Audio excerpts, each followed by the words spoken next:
بسم اللہ الرحمن الرحیم۔ السلام علیکم۔ فوکس with تصدق گیلانی کے ساتھ آپ کی خدمت میں حاضر۔ ویورز، یہ صرف جنگ نہیں بلکہ دنیا کی سب سے خطرناک ڈیل کی تیاری ہے، اور اس خاموشی کے پیچھے ایک بہت بڑا طوفان کھڑا نظر آ رہا ہے۔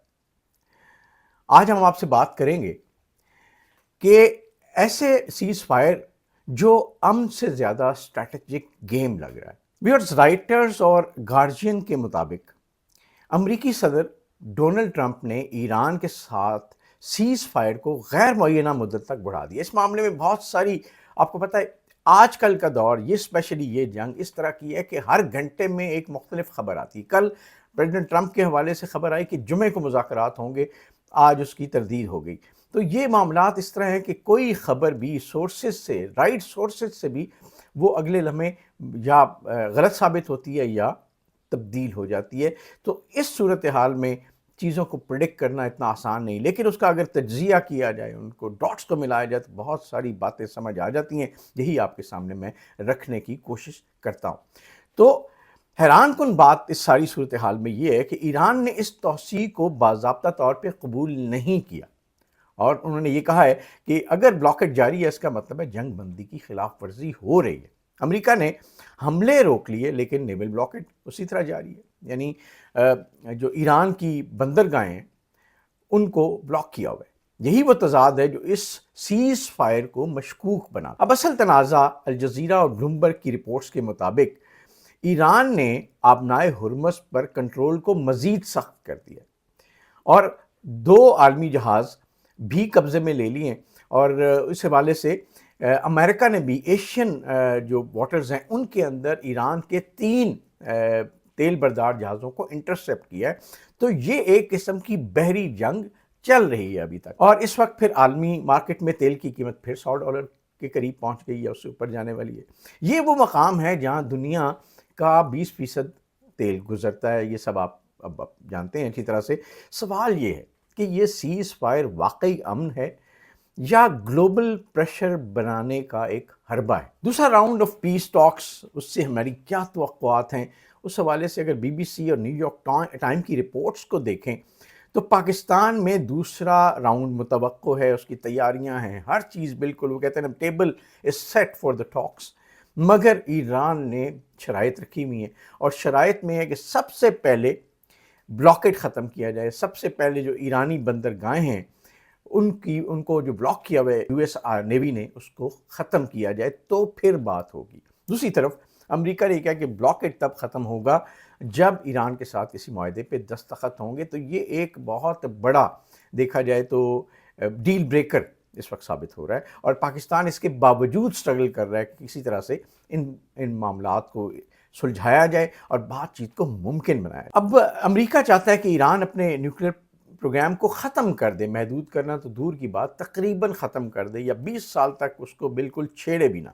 اور ایران ڈیفینیٹلی، اس پہ بھی اختلاف ہے، اور اندرونی اختلافات کی بھی باتیں ایران کے اندر ہو رہی ہیں، لیکن اس کی بڑی سختی سے ان کی سیاسی جو لیڈرشپ ہے اس نے بڑی سختی سے اس کی تردید کی ہے۔ ڈیفینیٹلی امریکہ کے اوپر ان کے اعتماد کا فقدان ہے، اور آپ کو پتہ ہے کہ جیسے ہی مذاکرات ہونے والے تھے سیکنڈ راؤنڈ، ایک دن پہلے امریکہ نے ایران کے جہاز جو چین سے آ رہا تھا اس پہ قبضہ کر لیا، اس پہ اٹیک کیا، اور مذاکرات نہیں ہو پائے۔ تو یہ ایک اعتماد کا فقدان ہے جس کی وجہ سے ایران مزید آگے بڑھنے سے گریز کر رہا ہے جب تک اسے کوئی گارنٹیز نہیں ملتی یا کچھ سٹیپس نہیں لیے جاتے۔ اب مارکیٹس جو ہیں ان کا بھی ریئیکشن بہت عجیب و غریب ہے اس وقت۔ رائٹرز کے مطابق امریکن سٹاک مارکیٹس نے ریکارڈ ہائی ٹچ کر لیا، ایک طرف یہ ہے، اور سرمایہ کاروں کی امیدیں رائٹرز کے حوالے سے یہ ہیں کہ جنگ ختم ہو گئی ہے، یہ ایک تاثر امریکہ کے اندر دیا گیا ہے۔ لیکن تیل کی قیمتیں ابھی بھی غیر یقینی ہیں، یعنی ماہرین کہہ رہے ہیں کہ ٹیمپرری آپٹمزم ہے، یہ ایک آپٹمسٹک اپروچ ہے۔ اور دوسری طرف وہی اسرائیل کے معاملات لبنان کے ساتھ، الجزیرہ کے ذرائع کے مطابق لبنان میں کشیدگی ابھی بھی برقرار ہے۔ اسرائیل اب بھی حزب اللہ کے خلاف اسٹریٹجک آپریشنز جاری رکھے ہوئے، اور ایران واضح کر چکا ہے کہ جب تک لبنان میں جنگ بندی نہیں ہوگی مکمل امن قائم نہیں ہو سکتا، ممکن نہیں ہوگا۔ اور دوسری طرف ایک نیا کریکٹر سامنے آیا ہے، وہ ہے انڈیا کا۔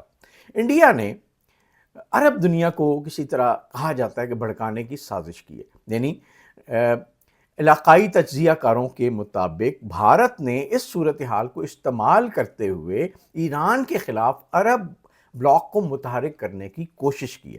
مقصد ایران کو مزید آئسولیٹ کرنا. یہ ایک بڑا واضح تاثر اس وقت پایا جاتا ہے، اور خطے میں اپنی اسٹریٹجک امپورٹنس کو بڑھانے کی کوشش کرنا جو اس وقت بہت حد تک ختم ہو چکی ہے. آپ کو اس کا پتہ ہے کہ پچھلے سال مئی کی جو وار پاکستان کے ساتھ انڈیا کی، اس میں اللہ تعالیٰ نے بہت مدد کی، اور انڈیا اس کے بعد سے مسلسل ہزیمت اٹھا رہا ہے مختلف محاذوں پہ. اب یہ جو سیز فائر ہے، اس کے حوالے سے اگر تمام عالمی رپورٹس کو جوڑیں تو تصویر ایک واضح نظر آتی ہے، جس کے مطابق امریکہ وقت لے رہا ہے. ایک تاثر یہ ہے ایران دباؤ بڑھا رہا ہے، اسرائیل فرنٹ لائن پر سرگرم ہے، وہ اپنے مقاصد کے لیے کام کر رہا ہے، ان کو حاصل کرنے کی کوشش کر رہا ہے، اور بھارت سفارتی کھیل کھیلنے کی کوشش میں مصروف ہے. اور دنیا جنگ اور امن کے درمیان تقریباً پھنسی ہوئی ہے، اور اس وقت بڑی مشکل سے پاکستان کی کوششوں سے، چین اور رشیا کے سپورٹ سے جو عرب ممالک ہیں ان کے اور ایران کے درمیان معاملات ابھی تک مناسب چل رہے ہیں کہ خدا نخواستہ کوئی ریٹیلیشن نہیں آئی، جس کو انڈیا ایکسپلائٹ کرنے کی کوشش کر رہا ہے رپورٹڈلی. اب یہ سیز فائر ہے یا نہیں، یہ ایسا وقفہ ہے جس کے بعد یا تو تاریخ بنے گی اور یا تاریخ کا سب سے بڑا خدا نخواستہ دھماکہ ہوگا. اس سلسلے میں ہم آپ کو گاہے بگاہے اپڈیٹ کرتے رہیں گے، کوشش کریں گے آپ پاس کریڈیبل انفارمیشن رکھیں. اور اس سارے معاملے کی اگر سمری کی جائے تو وہ یہ ہے کہ امریکہ کے اندر ابھی بلکہ ریسنٹلی ایک بہت بڑا واقعہ ہوا کہ امریکہ کے جو نیول کمانڈر ہیں ان کو کل ریموو کر دیا گیا. یعنی یہ امریکہ کی فوجی کمانڈ کے اندر مسلسل برطرفیاں جاری ہیں، جو اس بات کی نشاندہی کرتا ہے کہ کہیں نہ کہیں اختلاف رائے موجود ہے، اور ان کو بھی جو برطرف کیا گیا اس کے پیچھے کہا گیا ہے کہ ان کی جو جنگی حکمت عملی سے اختلاف رائے اور جو بلاکیڈ ہے یا ابنائے ہرمز کے حوالے سے ان کے ساتھ اختلافات پائے جاتے تھے. ظاہر ہے وہ ہی از دا پرسن آن گراؤنڈ، لیکن وہاں پہ امریکا کے اندر، یو ایس کے اندر یہ ایسی برطرفی ہے جس نے یہ جو نیول جنگ کا سلسلہ شروع ہوا ہے اس کو بھی کسی حد تک دیکھا جائے تو کوشچن مارک بنا دیا کہ کیا واقعی امریکہ کی اسٹریٹجی اس حوالے سے ٹھیک ہے یا نہیں ہے.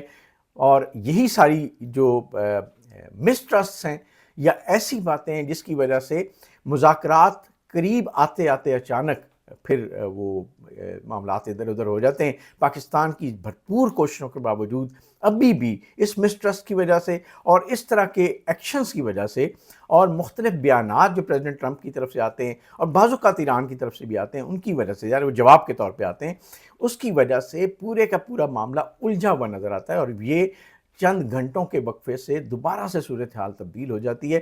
تو یہ ایک باقی ایک سب سے بڑا چیلنج ہے اس صورتحال کا.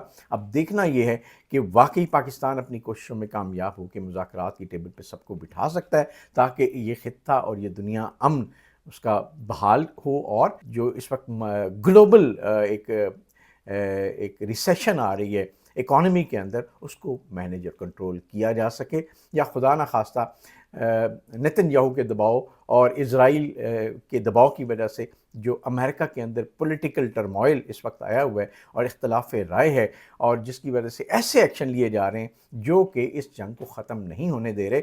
تو لگتا یہ ہے کہ یہ جنگ اگر وقتی طور پہ رک بھی گئی تو ایک لانگ ٹرم مسئلہ اس خطے میں موجود رہے گا، اور یہاں پہ چائنا اور رشیا کا رول بھی بڑا امپورٹنٹ ہے، اور پاکستان اس حوالے سے اپنی پوری ایفرٹ کر رہا ہے. دیکھتے ہیں کہ اونٹ کس کروٹ پہ بیٹھتا ہے. آپ کی رائے اس حوالے سے بہت امپورٹنٹ ہے، اپنی فیڈ بیک کامنٹس کے اندر ضرور دیجیے گا، اس دعا کے ساتھ کہ اللہ تعالیٰ ہم سب کو اپنے حفظ و امان میں رکھے. آپ سے ریکویسٹ ہے وی لاگ ختم کرنے سے پہلے اس چینل کو ضرور سبسکرائب کیجیے گا، بیل آئیکن کو پریس کیجیے گا تاکہ آپ کے پاس ہمارے وی لاگس ٹائملی پہنچتے رہیں.